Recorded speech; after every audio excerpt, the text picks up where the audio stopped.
So if a spider is this large, I don't know, that your car's probably just gonna crumple into a tin can if you run into this thing. Exactly, and how are you going to defeat this thing if it attacks you? There isn't a newspaper large enough to roll up in the world. New DNA tests on silk recovered from the Congolese rainforest just came back with results that have geneticists refusing to publish their findings. The sample contained genetic markers from a creature that went extinct 300 million years ago.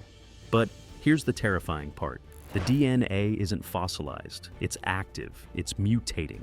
And the anomaly they found suggests this thing isn't just surviving in the Congo, it's evolving into something worse. Dr. Elise Brenner at the Max Planck Institute ran the sequence 3 times. She called her colleague at 3 a.m., hands shaking, convinced the equipment had failed. It hadn't. What they discovered hidden in that genetic code is a predator that has been perfecting its hunting capabilities since before dinosaurs walked the earth. And according to the data, it's just getting started. This is J'ba Fofi, a giant spider cryptid that is said to dwell deep within the Congolese forests. This is the story of the J'ba Fofi, the impossible sequence. The samples arrived at Dr. Brenner's laboratory in early 2023. A field team working with Indigenous guides had collected silk fragments and organic residue from a region the local Baka community marked as forbidden territory. The guides refused to enter certain areas after dark. They left offerings of meat beneath specific trees before proceeding. Dr. Brenner dismissed this as superstition. She was about to learn how wrong she was. The silk analysis alone made her drop the sample container. The protein chains were reinforced with minerals from the soil, creating material stronger than steel and more elastic than anything humans have manufactured. Dr. Henrik Voss, who spent 18 years studying spider silk biomechanics, said that was impossible. She showed him the data. He stopped talking. And get this, the DNA extracted from cellular material embedded in the silk contained markers from the Megarachni and Arthropleura lineages. Dr. James Okoro, a paleogeneticist brought in for analysis, went pale when he recognized the signatures. His coffee cup slipped from his hand and shattered on the floor. These were creatures from the Carboniferous period, when oxygen levels allowed arthropods to grow to monstrous sizes. Spiders with leg spans of several feet, millipedes longer than cars. Every textbook says these giants went extinct hundreds of millions of years ago. The textbooks are wrong. Here's where the genetic anomaly gets terrifying. The ancient sequences weren't preserved like fossils. They were integrated with modern mutations that compensate for current oxygen levels. Dr. Brenner identified modifications to the book lung structures and tracheal systems that would allow a spider to grow far beyond normal size limitations.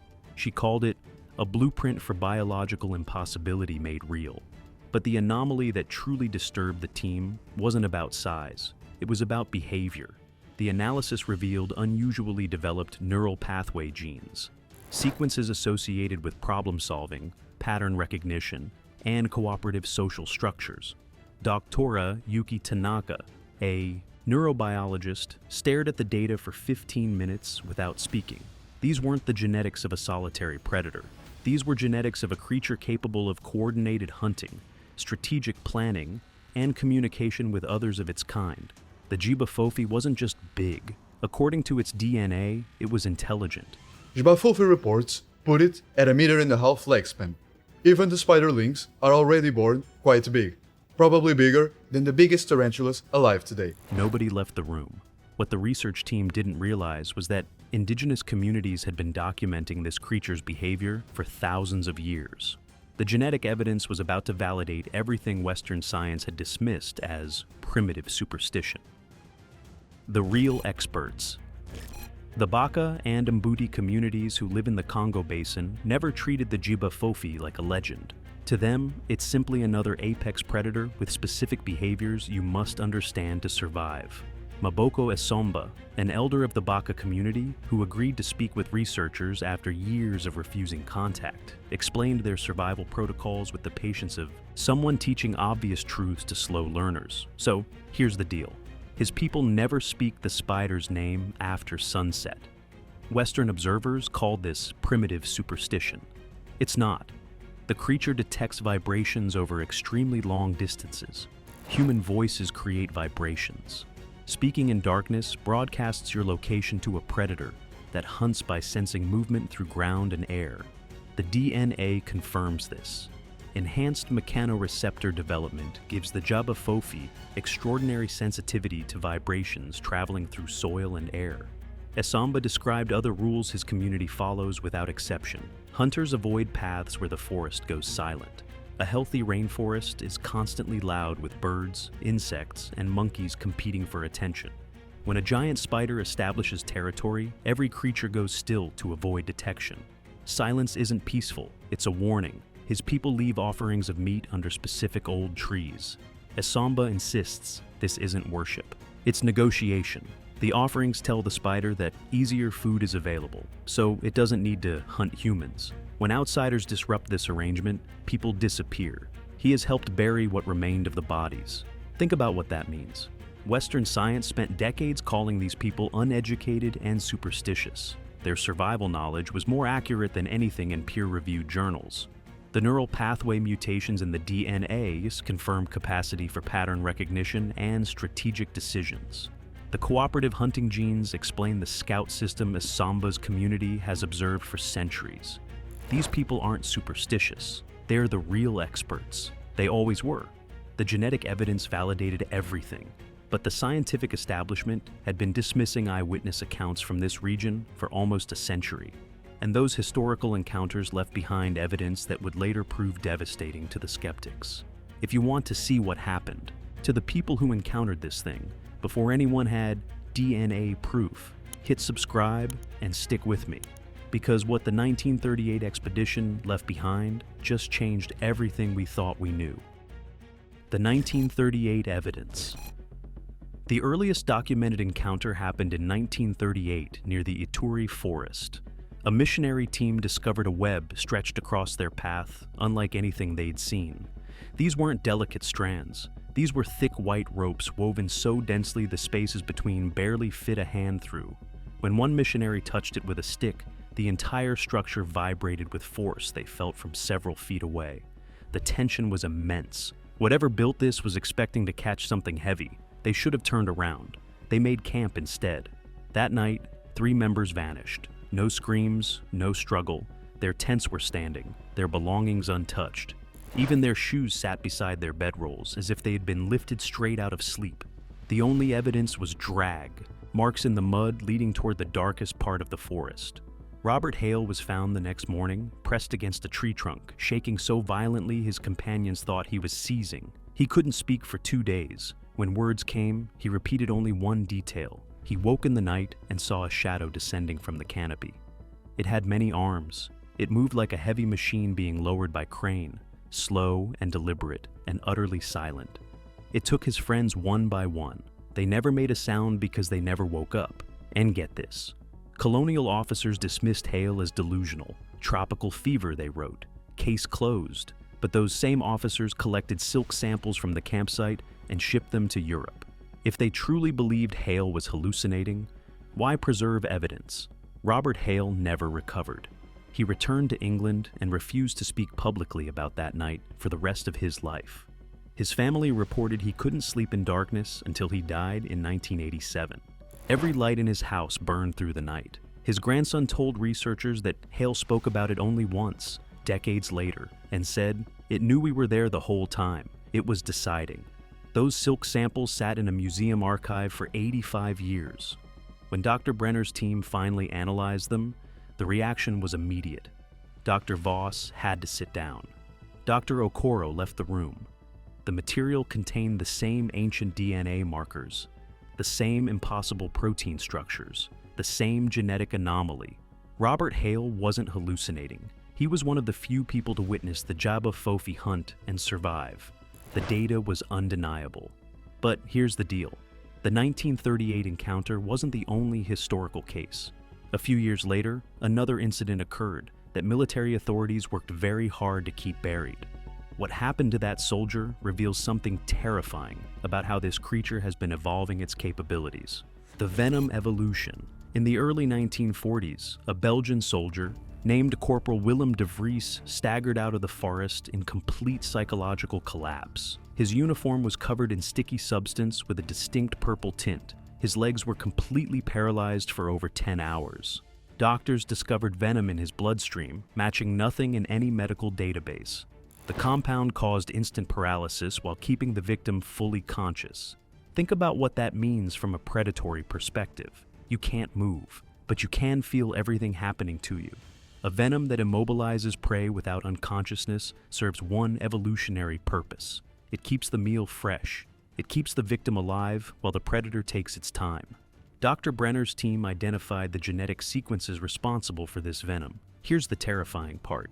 It's a sophisticated neurotoxin that J'ba Fofi's ancient ancestors couldn't have produced. It's a modern adaptation. Evidence this creature has been actively evolving new hunting capabilities over millions of years of isolation. De Vries was transferred out of the Congo and his records classified. He spent 40 years in a psychiatric facility in Brussels, unable to explain what happened without being sedated. Doctors noted he would wake screaming about legs in the darkness. He died in 1984 without ever receiving an accurate diagnosis.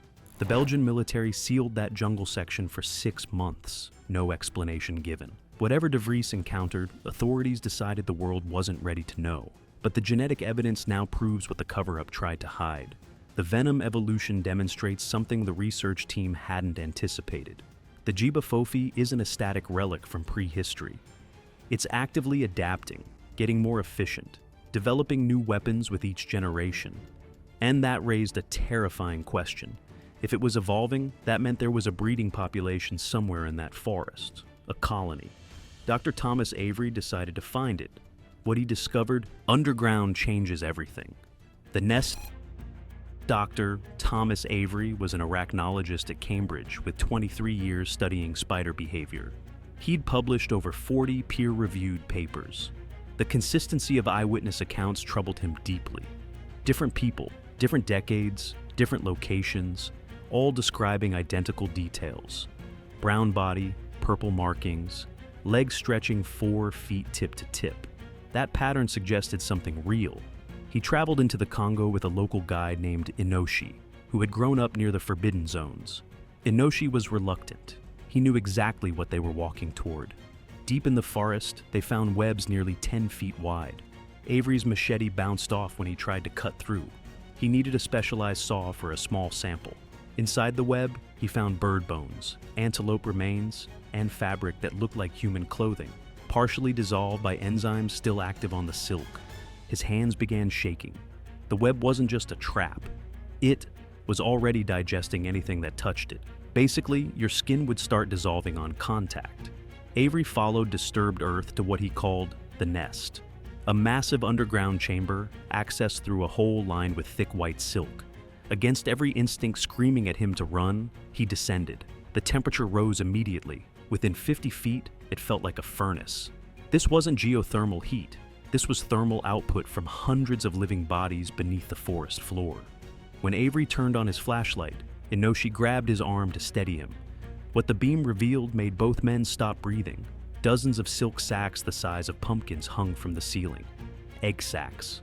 Some had already split open. Smaller spiders the size of dinner plates covered every surface. Walls, ceiling, floor. They moved in organized patterns, circling the intruders in the darkness. This wasn't a lone monster. This was a breeding colony. The J'ba Fofi was building an army. Nobody moved. Nobody breathed. The floor was littered with remains. Bones Avery couldn't identify. A boot from an explorer missing 5 years. Piles of human bones arranged in circles, almost like the spiders were sorting their meals. The younger ones were already 3 feet wide. They didn't attack immediately. They waited, watched, circled closer, testing reactions, probing for weakness before committing. Avery's recorder captured his whispered observation. They're not attacking, they're assessing. They're deciding if we're worth the effort. This was exactly the strategic intelligence the DNA had predicted. These creatures weren't operating on instinct. They were making calculated decisions, coordinating. Avery made it out alive. His evidence didn't. When he returned to base camp, his footage had been wiped, his samples replaced with debris. Men in unmarked uniforms deported him within 48 hours with explicit warnings. Speak publicly, and his career would be systematically destroyed. No university would hire him. No journal would publish him. Someone with enormous resources wanted the J'ba Fofi to stay a legend. Avery spent 15 years trying to return to the Congo. Every permit denied. Every funding application rejected. The cover-up was coordinated at levels he couldn't identify. But you can't suppress DNA evidence forever. The acceleration. Dr. Brenner's samples came from researchers who knew better than to trust official channels. The data has been independently verified across 3 continents. The results are undeniable. The J'ba Fofi is real. It carries ancient genetic markers proving it survived every extinction event that killed everything else its size. And it's been evolving in isolation for 300 million years. Here's what keeps the research team awake at night. The DNA shows accelerated mutation in recent generations, far faster than normal evolutionary timescales predict. Environmental pressures from logging, mining, and human encroachment are, Brenner wrote in her private notes, later leaked to independent researchers, "We're not discovering a new species. We're re-encountering something that has been perfecting predation for longer than mammals have existed. And we've been pushing into its territory for decades without knowing what we were provoking. Somewhere in the Congo, beneath hundreds of feet of ancient canopy, the colony continues to grow. The eggs continue to hatch. The genetic mutations continue to accumulate. And every vibration we send through the ground tells them exactly where to find us. The silence is coming." So here's the question that haunts everyone who's seen this data. If a predator has been perfecting its hunting capabilities for 300 million years, and we've been pushing deeper into its territory every decade, who's really invading whose home? Drop your theory in the comments. Hit that like button if this one got under your skin. And subscribe for more discoveries that science tried to bury. See you in the next one.